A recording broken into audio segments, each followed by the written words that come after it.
canvas is incredibly tightly woven, and that's how it gets its waterproof performance.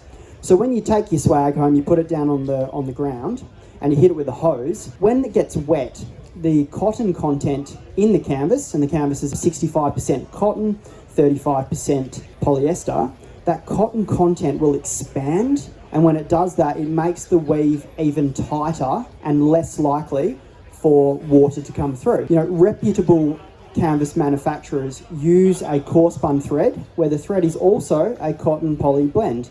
And so when it gets wet, the cotton on the thread expands, making the thread a little bit thicker, and it blocks all of the needle holes that are in the seams of your swag or of your canvas backpack or whatever proper canvas product you have. Beautiful thing about this approach to waterproofing is that it's serviceable in the long term. So in addition to that really tight weave, you also have waxy polymer that's applied to the canvas, which is why when you feel it, it's got that sort of stiffer feel, and that waxy polymer helps to bead the water off the fabric, and it also inhibits mildew or mould growth if your swag or pack has been stored damp for a little while.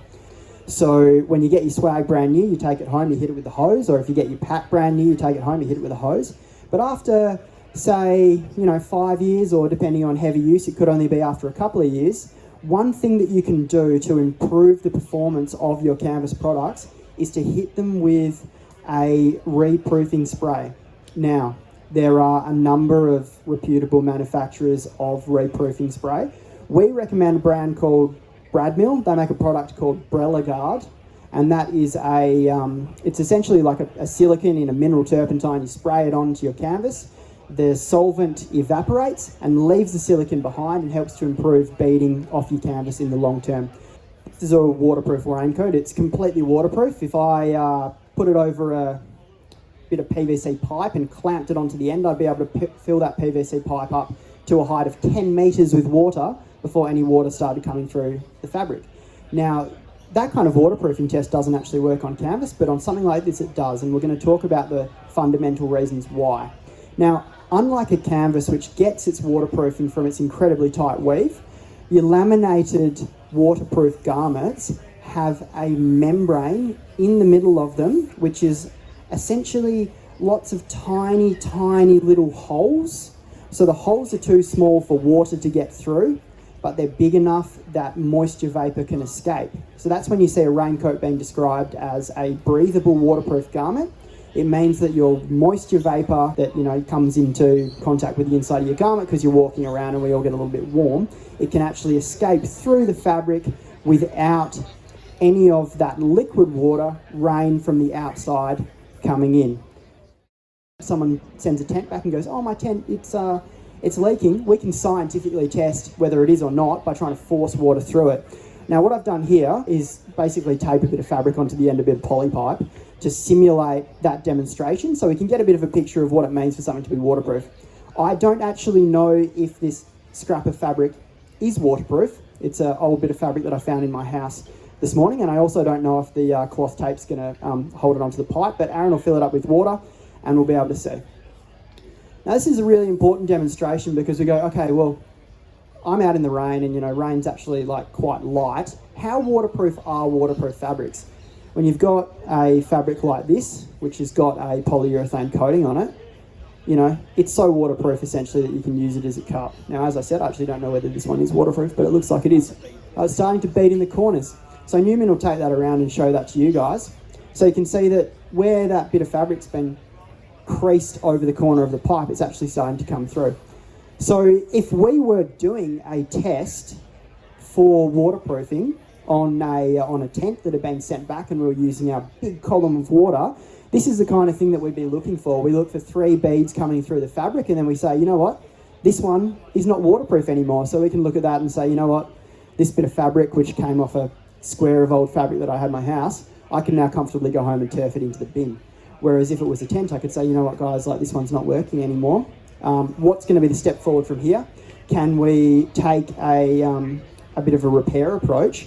One thing that I always take when I go hiking is I always take this blue Leukoplast. This stuff is completely waterproof.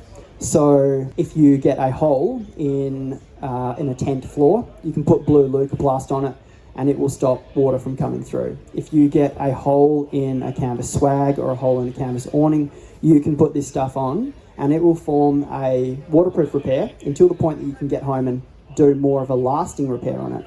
This is SeamGrip. This is a polyurethane glue. It's got a bit of toluene in it, and this can fix pretty much everything except rubbers, because it's not a rubber glue, so it won't stick to rubbers. But if you have got a canvas swag that's got a hole in it, you could put a bit of Leukoplast on it to sort of seal the hole, and then you could put this, flood the area, leave it for 12 hours, and then peel the tape off, and what you'll be left with is a completely waterproof, flexible, permanent repair. Everything that we do when we put a raincoat on is generally very fun, and you're always going to have those things that are associated with fun in the outdoors, so like sun cream, body oil because you're sweating, and everything that is going onto the jacket is going to negatively affect the performance of it. So it's really, really important that if you do have a waterproof jacket, you keep it clean, because that's going to increase the performance and it's going to make sure you have the best possible time the next time you go outside. Very, very simple way to keep these clean is to use a pure detergent like a sports wash. You can get it from Woolies, and that will be almost 95% of the way there to making sure that it's going to perform as best as possible. The other thing that you can do is use a specialised spray-on proofer, which is just as simple as once you've taken your raincoat out of the washing machine, you hang it up on the line and you just hit it with this. So very easy to use and really economical. When we're thinking about outdoor gear, it costs quite a lot. Buy a really nice swag, it can cost hundreds and hundreds of dollars. You buy yourself a waterproof jacket, again, hundreds and hundreds of dollars. So understanding how to keep it working is really, really critical, both for our own comfort next time that we go outside, but also in reducing the number of things that go into landfill, because, we really don't want to just, be turfing good gear just because there's one minor thing wrong with it that can be really easily fixed. Thank you for your time and attention. I really appreciate it, and I hope you enjoy the rest of your day. Cheers.